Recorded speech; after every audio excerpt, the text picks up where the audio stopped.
Hajga bormay turib Ka'ba toshini ko'rish menga nasib etdi. 5 asrki Istanbuldagi bu masjidda Hajarul Asvad toshining 4 bo'lagi saqlanmoqda. Hajarul Asvad Ka'badagi muqaddas qora tosh. Manbalarda Hajarul Asvad toshi jannatdan tushgan deyiladi. Ka'ba qurilishi paytida Hajarul Asvadni Rasululloh sallallohu alayhi va sallam o'z qo'llari bilan joyiga qo'ygan zotdir.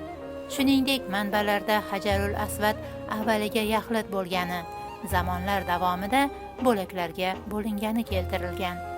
Ajralgan bo'laklarning bir nechasi Usmonlilar davrida Qonuniy Sulton Sulaymon tomonidan Istanbulga olib kelingani bildiriladi.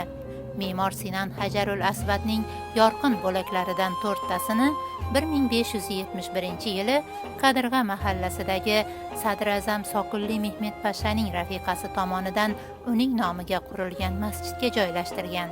Islom va tarix ulamolarining ta'kidlashiga ko'ra, Soqulli Mehmet Pasha masjidida ushbu 4 bo'lak masjidning turli nuqtalariga joylashtirilgan. Birinchisi mihrobning yuqori qismida, ikkinchisi minbar eshigi ustida, uchinchisi minbar gumbazi ostida, to'rtinchisi kirish eshigi ustidagi marmar toshlar orasida. Hajarul Asvad toshi bo'laklari oltin chambar ichida saqlanadi.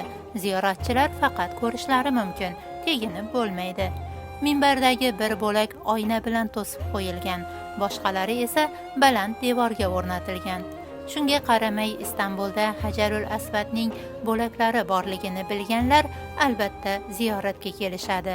Sahifamizga obuna bo'lib, yurak belgisi va ulashishlar bilan loyihamizni qo'llab-quvvatlang. Sizga yanada jozibali manzillar va qiymatli ma'lumotlarni yetkazamiz.